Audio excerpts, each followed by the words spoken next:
Alright, the Las Vegas weekend review. Let's go ahead and jump into it. So let's go off, of course, the truck race, the best race all weekend, as usual. Truck series, one of the best series in the series. There was a lot of the truck drivers on the chase bubble, on that cutoff line that had problems, Enfinger, Sauter, Crafton, the company, etc. In the end, Austin Hill gets the win. So it turns out Austin Hill doesn't just win at super speedways only, he can win anywhere else. That's good to know, so he isn't a complete bust. Good. So with Austin Hill's win, he of course locks himself into the round of 6 for the Truck Series, round 2.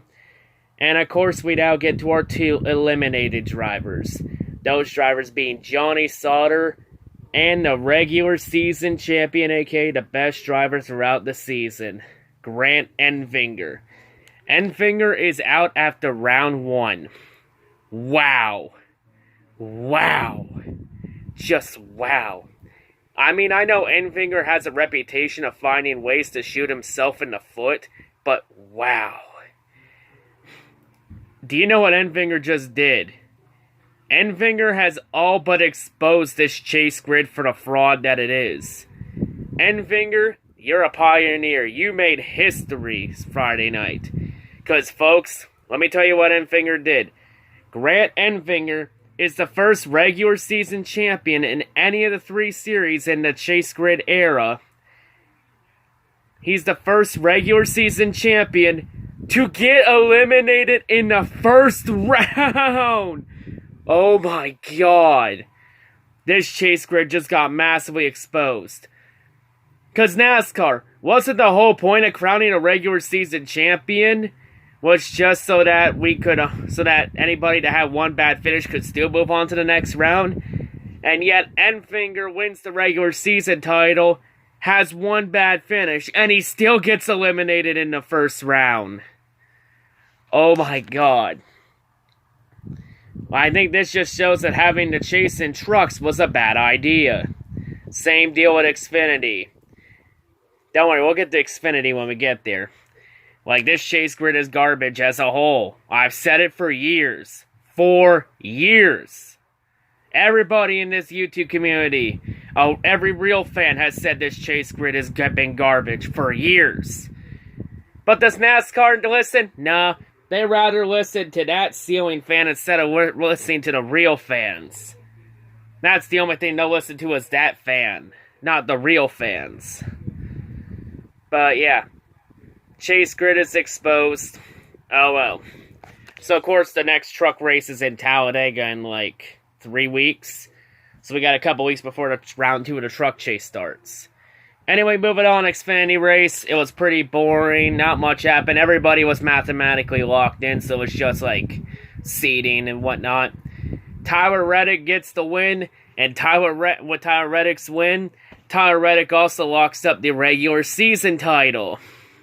Now, if Tyler Reddick gets eliminated in round 1, I'll laugh my ass off. Because if Reddick gets eliminated in the first round, then the chase grid really gets exposed. So yeah, and of course, the crazy thing about how bad of an idea the Xfinity chase has been is that Ryan Sieg, who was on the cutoff line like 120 points above it, like mathematically 2 races ahead, so he was locked in unless Galding won a race. Here's the thing, Sieg got disqualified. He got a penalty at the end and got disqualified. He failed post-race inspection. And despite that, he still had enough points to make it in. Like, this chase grid is a goddamn joke. Then again, the competition in Xfinity. Like, seriously, last year the cutoff line was like 60. No one has ever raced their way into the Xfinity chase in the last race of the season. Like, seriously, NASCAR, can we please get rid of the chase grid and either A, go back to the 2003 format where we had no chase, but can we just go back to that? If we have to keep the chase though, can we at least go back to the 2004 format and make it 10 drivers? Please. Pretty please. Alright, anyway, let's move on. The Cup race. Cup race, I didn't watch any of it because I had to get some sleep. I watched a little bit while I was getting ready for work, but oh well. Because this race started at 7 o'clock on the East Coast, which is 4 o'clock on the West Coast, which was where they were. Because it was Las Vegas. So the race started today, and we got some night action. So we got to see a little bit of a Vegas night race. Hopefully sometime in the future we can have a full-on Vegas night race, but we'll have to see. But, yeah. Honestly, this race was mainly dominated by Martin Truex and Joey Logano. At near the end, Kevin Harvick had the race in the bag, but of course, in typical Kevin Harvick fashion, Harvick is now back to being the choker again. Oh, good old Harvick choking another win away. Vintage Harvick. Hell, it's one of the main reasons why I have Harvick out in the second round. It's a surprise bullshit elimination. Like, I don't think anybody's surprised that I had Harvick out in the second round. I think some may be surprised because of how much momentum Harvick's been on. But, yeah. So, yeah, in the end, Martin Truex gets the win. So, Truex gets another win on a mile and a half.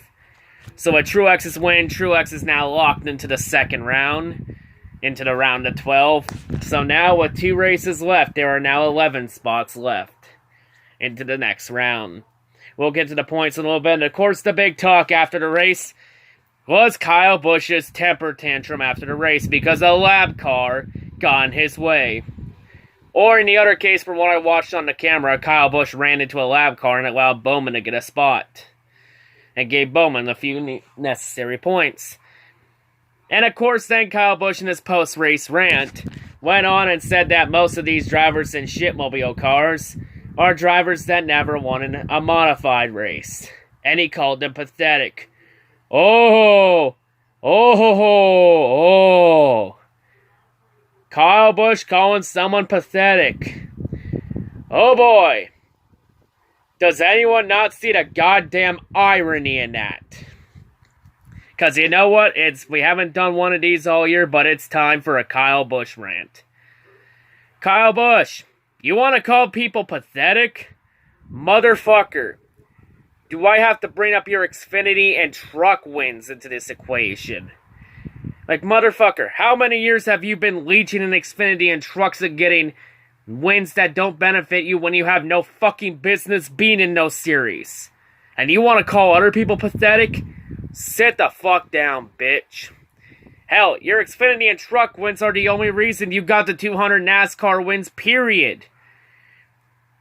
Because everyone wants to go ahead and call Kyle Busch the king because he got 200 wins. Reality is Kyle Busch has 55 Cup wins. His real number is 55. Because most of those 200 wins came in Xfinity and trucks. It's crazy how Kyle Busch wants to call other people pathetic, and yet Kyle Busch having to go down to Xfinity and trucks to pad his stats and win is more pathetic. Shut the fuck up, Kyle. And by the way, Kyle, the lab car didn't hold you up and take your line. You ran into him, you dumbass. Jesus, Kyle. Where is your professionalism? Seriously. Like what, did you leave for professionalism back in 2007 when he used to be with Hendrick Motorsports? Fuck off. And then Kyle Busch after went and then did his best Marshawn Lynch impersonation by saying he's only here so he don't get fined.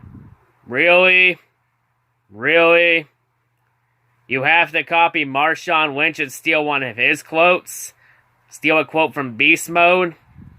0 out of 10 for authenticity and originality.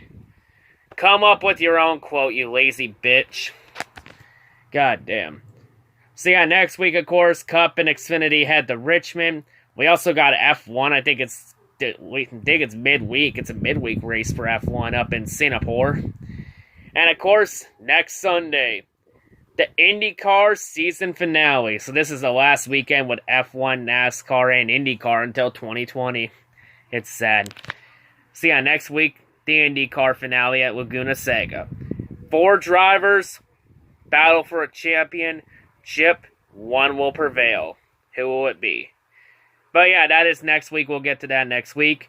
But of course, let's go ahead and let's take a look at the Cup points and see where everyone stacks up entering Richmond. So here are the Cup points real quick. I'll show on the screen. So you see here, so Harvick, Logano, Kyle Busch, Brad Keselowski, Chase Elliott, and Denny Hamlin, they're all pretty comfortable and safe on points, pretty much. Like, their main, like, for those 6, their main goal entering Richmond is to get as many points as possible and either win the race or hopefully, in their case, try and mathematically lock themselves into the round of 12. Remember, max points you can get in the Cup race is 60. So for a lot of them, that is a realistic goal. You got also Larson, Blaney, Byron, Blaney, and Bowman, all in decent, comfortable cushions, but they could use some more, so they're going to be trying to go and get some more points. And you got the 12th and final spot belonging to Eric Almirola by only 6 points. So Almirola, obviously, trying to gain points is something he's going to have to do at Richmond. I mean, he's pretty good at the short tracks. It's very possible. So then looking on the outside, you got Ryan Newman, who's still 6 points out. Yeah, Newman got a top 10 finish, and he's still 6 points out. It's going to take more than that, Newman, because Newman knows that it's going to take more than than a 15th place finish to get into the round of 12. And Newman still can't get in. So yeah, Newman's going to be looking to try and gain points. You also had Kurt Busch, Clint Boyer, and Eric Jones, who had some bad finishes and some bad luck at Vegas. And they're all in some pretty big holes, especially Eric Jones. So for those 3, they're either going to have to win to get in, or they're going to have to gain some points big time, or hope some people ahead of him have problems. And don't forget, we still have the Charlotte Roval, and we all know how chaotic that race was last year. So yeah, that's still a wild card race. But yeah, those are the points entering Richmond. Let's see how it goes. But yeah, that's all I gotta say. Hope everyone's a great day, and yeah, peace out.